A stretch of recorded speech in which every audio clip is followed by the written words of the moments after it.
Hello बच्चों, आज हम लोग नेक्स्ट पार्ट ऑफ डायरेक्टिंग करने वाले हैं। यह है element of directing. 4 main points हैं बच्चों इसमें। First is supervision, next is motivation, next leadership and the next is communication. आइए सबसे पहले हम लोग डिस्कस करते हैं सुपरविजन क्या होता है। सुपरविजन बच्चों, आप लोग जनरल लैंग्वेज में अगर आप लोग समझोगे तो आप लोग को यही ध्यान में आएगा कि हाँ, किसी को ध्यान रखना, किसी को देखना। तो सिमिलर नेचर में सुपरविजन है भी यही चीज़। देखो यहाँ पे क्या लिखा हुआ है, it refers to the direct and immediate guidance and control of subordinates in the performance of their task. कोई भी आपको सुपरवाइज कर सकता है जो कि आपसे बड़ा है। आप जिस फील्ड में काम कर रहे हो उससे ज़्यादा उसने उस फील्ड में काम कर रखा है, उससे ज़्यादा उसको एक्सपीरियंस है। Any person can give you a supervision. Same इसी तरीके से मैनेजमेंट में भी होता है। जो भी आपके सीनियर्स होते हैं वो सबऑर्डिनेट्स को, अपने जूनियर्स को कंट्रोल कर सकते हैं, उनको गाइड कर सकते हैं, उनको डायरेक्ट कर सकते हैं टू इन्हांस देयर परफॉर्मेंस। वो कोई भी हो सकता है जो आपको सुपरवाइज कर सकता है, जो आपको समझा सकता है। ठीक है, आइए देखते हैं नेक्स्ट स्लाइड। इम्पोर्टेंस क्या क्या है सुपरविजन की। तो सुपरविजन में आप लोग कुछ पॉइंट्स ध्यान से इसको समझ लो। ये चीज़ें आपको हमेशा याद रहेंगी और बहुत ही सरल तरीके से मैंने कोशिश की आपको समझाने की। The first point is facilitates control. जब आप किसी को सुपरवाइज करते हो, किसी को बताते हो कि आपको क्या करना है, आप उनको गाइड करते हो, तो आप एक तरीके से उनके ऊपर कंट्रोल भी बिल्डअप करते हो, उन्हें अच्छे से कंट्रोल कर सकते हो। ठीक है। Second point, ensures issuing instruction. आप उन्हें इंस्ट्रक्ट कर सकते हो। जो आपके जिम इंस्ट्रक्टर होते हैं उनका भी काम क्या होता है, वो आपको गाइड करते हैं कि हाँ, आपको ये एक्सरसाइज ऐसे करनी है, एक्सरसाइज ऐसे करनी है। They are instructing you. Third point, optimum utilisation of resources. Resource का मतलब आप लोग यहाँ पे समझ लीजिएगा, सिर्फ ऐसा नहीं है कि जिसको गाइड कर रहे हैं बस उसी का इस्तेमाल। मशीन का भी फुलर यूटिलाइजेशन हो। आपके एनवायरनमेंट में जो भी रिसोर्स है उनका आप फुलर यूटिलाइजेशन कर सको, इसलिए भी आपको सुपरविजन की ज़रूरत पड़ सकती है। ठीक है। आप इसको ऐसे समझ लो कि जैसे कोई मशीन 10 घंटे काम कर सकती है, लेकिन मुझे लगता है कि वो मशीन बस 8 घंटे काम कर सकती है, इसलिए मैं उसको 8 घंटे चलाता हूँ। लेकिन मेरे सीनियर ने एक दिन मुझे बताया कि अरे ये मशीन 10 घंटे काम कर सकती है, आप इसको काम करवाओ, कोई परेशानी नहीं होगी। तो दैट इज़ व्हाट, उनके गाइडेंस में, उनके सुपरविजन में मैंने उस मशीन का फुलर यूटिलाइजेशन, ऑप्टिमम यूटिलाइजेशन शुरू कर दिया। Now the next point is maintains unity. Unity, एकता बनाए रखने पे भी सुपरविजन का बहुत बड़ा रोल होता है। अगर कोई मैनेजर अपने सबऑर्डिनेट्स को सुपरवाइज कर रहा है, उन्हें देख रहा है, तो उस मैनेजर को पता है कि हाँ, यहाँ पर इन लोग के अलग अलग विचार हो सकते हैं, अलग अलग सोच हो सकती है। तो ऐसे टॉपिक को कैसे हैंडल किया जाए कि हमारी यूनिटी बनी रहे, एकता बनी रहे, जो कि अल्टीमेटली हमारे ऑर्गेनाइजेशन के लिए बहुत ज़्यादा इम्पॉर्टेंट है। Next point is facilitates communication. Communication को और फ्लुएंट बनाता है, कम्युनिकेशन को और ईज़ बनाता है और आराम से होने देता है ये सुपरविजन ना। आपके कोई टीचर हैं या आपके कोई भी गार्जियन है, वो आपसे बात करते हैं तो आप अच्छे से उनसे अपनी प्रॉब्लम बता पाते हो, आप अच्छे से उनसे समझ पाते हो कि आपको आगे क्या करना है। This is what, this is the facilitation of communication. आप उनसे बात करने में कंफर्टेबल हो, you can enjoy their company. Now the last is feedback. Feedback किस एस्पेक्ट में यहाँ पे बात हो रही है? फीडबैक आप लोग की बात हो रही है कि आप सबऑर्डिनेट्स जो हैं वो अपने सीनियर को भी फीडबैक दे सकते हैं, और सबऑर्डिनेट्स के जो सीनियर्स हैं वो भी देख सकते हैं कि हाँ हमको किसको और ज़्यादा इंस्ट्रक्ट करने की ज़रूरत है, कौन अपना काम इजी वे में कर ले रहा है ना। फीडबैक आपको सबऑर्डिनेट्स जो भी होंगे वो सुपरवाइज़र को दे सकते हैं कि हाँ भाई ये चीज़ों में दिक्कत है, आप इन्हें देख लें एक बार, या ये बंदा अच्छे से काम नहीं कर रहा है, आप इसको एक बार समझाइए। तो that is the feedback. Now the next is motivation. ये इसको थोड़ा सा इजी लैंग्वेज में समझते हैं कि व्हाट इज़ मोटिवेशन। देखिए बच्चों, मोटिवेशन क्या है, आपके इंटरनल भी हो सकता है और एक्सटर्नल भी हो सकता है। इंटरनल और एक्सटर्नल से पहले हम लोग ये समझ लेते हैं कि मोटिवेशन होता क्या है। आपके अंदर एनर्जी लेवल इतने ज़्यादा हाई हो जाएं कि आप किसी भी काम करने को एकदम रेडी हो जाओ। आपके डिज़ायर्ड गोल आपको इतने ज़्यादा परेशान कर दे कि नहीं अब तो हम इसको कंप्लीट करके रहेंगे। That inspires you to do that work. That energy is known as motivation.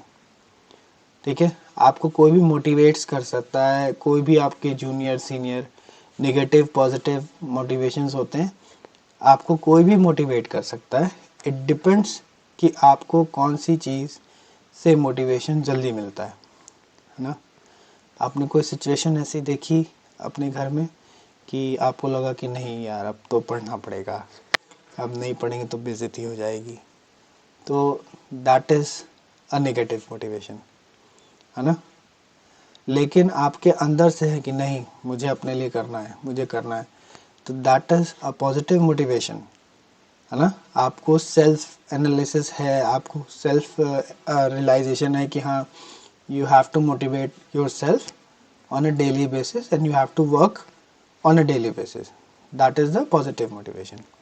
Negative motivation जब आपको कोई पुश कर रहा है, आपको जब कोई बातें सुना रहा है ना, आपको बुरा भला कह रहा है और उससे आप मोटिवेट हो जा रहे हो कि नहीं बेटा आप तो करके दिखाते हैं, तो that is the negative motivation. Employees के कॉन्टेक्स्ट में भी यही बात होती है। ढेर सारे एम्प्लॉयज़ होते हैं, उनको मोटिवेट करने के लिए समय समय पे मैनेजर्स जो हैं उनको डांट फटकार भी लगाते हैं और उनको प्रेज़ भी किया जाता है ना। उनको प्रेज़ मोटिवेट करने के लिए मोटिवेशनल स्पीचेस कराई जाती हैं, है ना। उनका समय समय पे मोटिवेशनल क्लास होता है।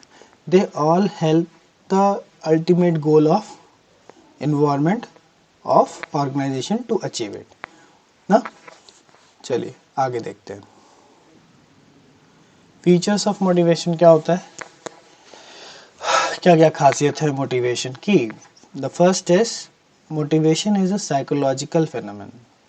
साइकोलॉजिकल मतलब ये आपके दिमाग से रिलेटेड है, ये आपकी थिंकिंग पावर, लर्निंग स्किल से रिलेटेड है। Second point, motivation inspiration employees to achieve goals. Motivation ultimately आपके गोल को अचीव करने का एक इंस्पिरेशन सोर्स है।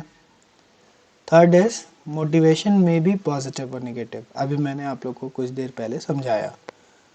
And the fourth is motivation is a complex process as the individuals are heterogeneous. Motivational अपने आप में बहुत ज़्यादा कम्प्लेक्स है। इसको कम्प्लेक्स इसलिए बोला जाता है बच्चों क्योंकि हर एक बंदा अलग तरीके से सोचता है, हर एक बंदा अपने कैरेक्टर में डिफरेंट है, हर एक बंदा अपने टैलेंट में डिफरेंट है, स्किल में डिफरेंट है, इसलिए उसका मोटिवेशन भी अलग अलग हो सकता है। इसीलिए यहाँ पे कहा जा रहा है कि motivation is a complex individual ना। एक सेम क्लास में पढ़ने वाले बच्चे सबके सोचने का तरीका अलग होता है ना। मैं अगर किसी को बोलूँगा ए फॉर, तो एक छोटा बच्चा एरोप्लेन भी बोल सकता है, एप्पल भी बोल सकता है, कुछ भी हो सकता है, ठीक है। लेकिन आप जब बड़े होते हो तो same process, same thinking levels आपके साथ डेवलप होती हैं और ऐसा सबके साथ होता है। तो सब लोग अगर अलग अलग सोच रहे हैं तो फिर सबको एक ही चीज़ पर बांध करके उनको मोटिवेशन देना, that is a very very complex process.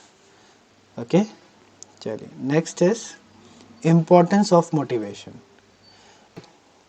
First is it helps to improve the employees performance.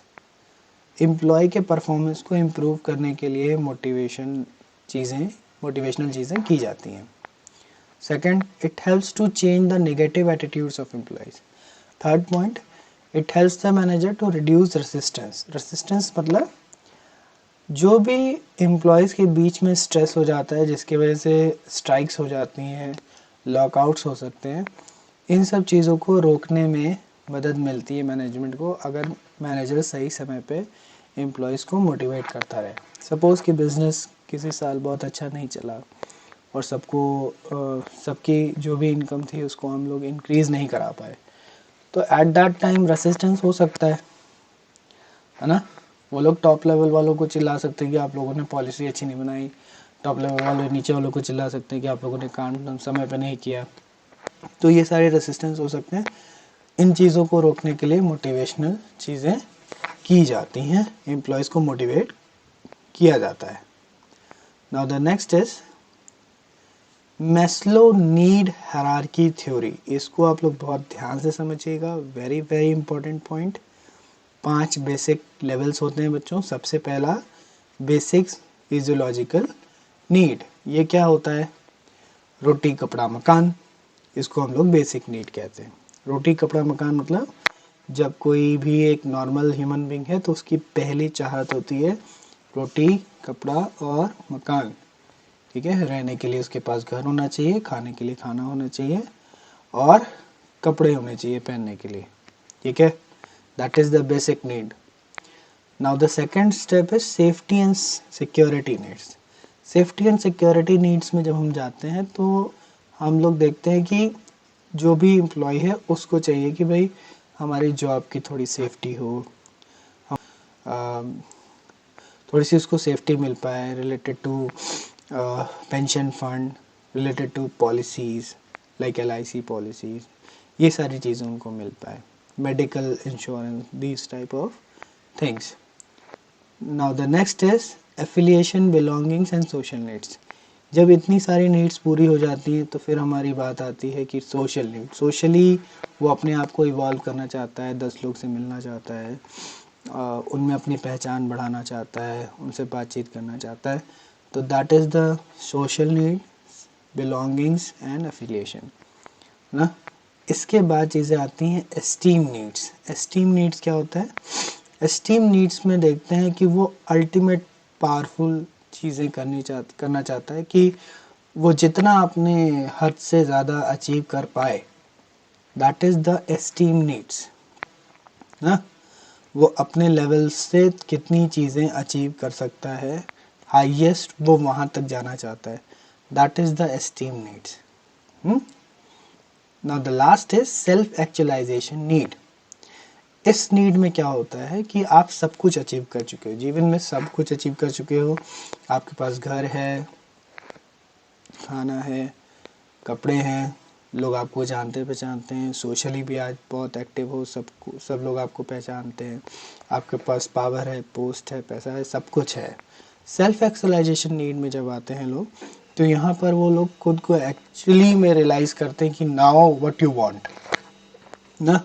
और जनरली इस स्टेज पर आकर के लोग चैरिटी ज़्यादा करते हैं और समाज के लिए ज़्यादा देते हैं, अपना उनको ख्याल थोड़ा सा कम रहता है. That is the self actualisation need, कि उनको मन की शांति कैसे मिलती है, that is the self actualisation need. अंतर मन में उनको शांति होनी चाहिए. ठीक है, तो ये 5 स्टेजेस थे मैस्लो नीड हायरार्की थ्योरी के. तो बेसिक साइकोलॉजिकल नीड्स में क्या है? Food, cloth and shelter. Social security needs में क्या है? Social, physical, economical security such as job securities, अभी मैंने बताया आप लोगों को. एफिलिएशन, सोशल और बिलोंगिंग्स में क्या है? लोग जाने पहचाने, फ्रेंडशिप अच्छे लोगों से हो, बड़े लोगों से हो, दैट इज़. एस्टीम नीड्स में क्या है? उनकी सेल्फ रिस्पेक्ट हो, स्टेटस हो, पावर उनके पास हो, लोग उन्हें पहचाने, रिकग्निशन बहुत अच्छा हो ना, अपने आप में फुलर सेल्फ कॉन्फिडेंस के साथ वो किसी के साथ मिल पाए, प्रतिष्ठा भी उनके पास हो, सम्मान भी सब लोग करे, that is the esteeming needs. Last is self actualisation need. अभी मैंने आप लोग को समझाया कि सेल्फ एक्चुअलाइजेशन मतलब अपने सब कुछ अचीव करने के बाद अब क्या करना चाहते हैं, लोगों के साथ चैरिटी करना चाहते हैं, लोगों का सेवा करना चाहते हैं, that is the self actualisation need.